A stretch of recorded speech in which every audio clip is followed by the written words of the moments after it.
Companies Act Section 18. Conversion of companies already registered.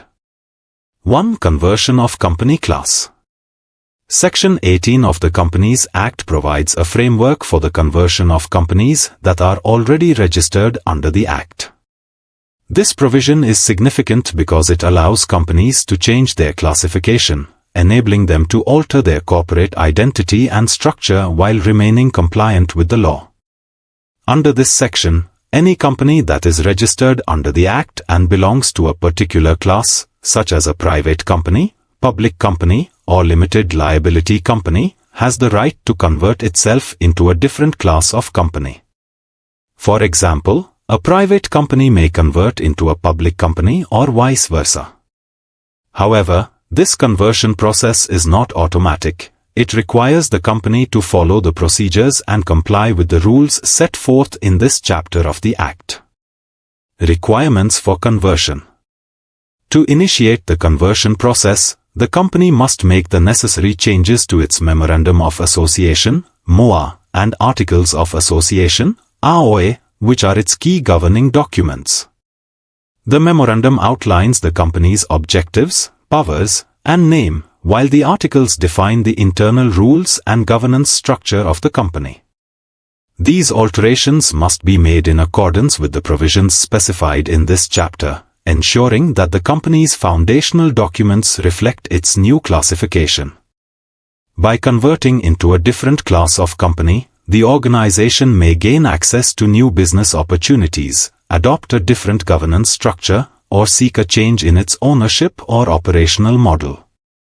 However, this conversion must always be conducted in compliance with the legal framework provided by the Act to ensure the process is legitimate and properly documented. 2. Procedure for conversion. The conversion of a company is a formal process that involves several steps, all of which are intended to ensure that the change in the company's classification is properly executed and registered. The procedure for conversion is as follows. Application to the registrar. Once the company has decided to convert, it must submit an application to the Registrar of Companies, ROC, which is the regulatory authority responsible for maintaining records of registered companies. This application must include the necessary documentation demonstrating that the company has complied with all relevant provisions of the Companies Act related to the registration of companies. The registrar's role is to review the application and ensure that all the legal and procedural requirements for conversion have been met. This includes verifying that the company has properly altered its memorandum and articles of association in accordance with the Act. Closing the former registration. Once the registrar has confirmed that the company has fulfilled all the requirements for conversion, the registrar will proceed to close the company's former registration.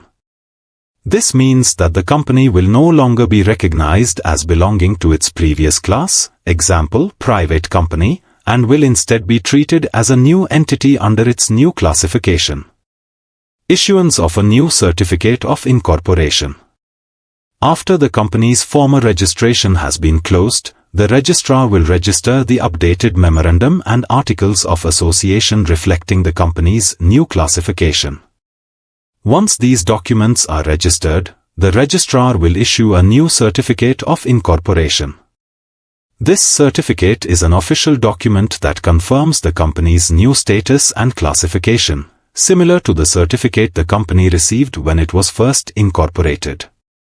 The issuance of this new certificate marks the formal completion of the conversion process. From that point forward, the company will be recognized as belonging to its new class, example, public company, and must operate in accordance with the laws and regulations governing that class. 3. Effect on existing debts and obligations. One of the most critical aspects of the conversion process is ensuring that the change in the company's classification does not negatively impact its existing legal and financial obligations. Section 18 provides clear guidance on this issue, stating that the conversion of a company does not alter or affect any of the company's existing debts, liabilities, obligations, or contracts. Continuation of legal and financial commitments. Any debts, liabilities, obligations, or contracts that the company entered into before the conversion will remain in force and will be enforceable as if the conversion had not taken place. This means that even though the company's classification has changed, its legal and financial responsibilities are unaffected. Creditors, suppliers, customers, and other stakeholders can still enforce their rights under any agreements or contracts that were entered into prior to the conversion. This provision is designed to protect the interests of third parties who have ongoing relationships with the company. It ensures that the company cannot evade its obligations simply by changing its classification. By maintaining the continuity of the company's commitments, the law promotes fairness and stability in commercial relationships, even when a company undergoes structural changes.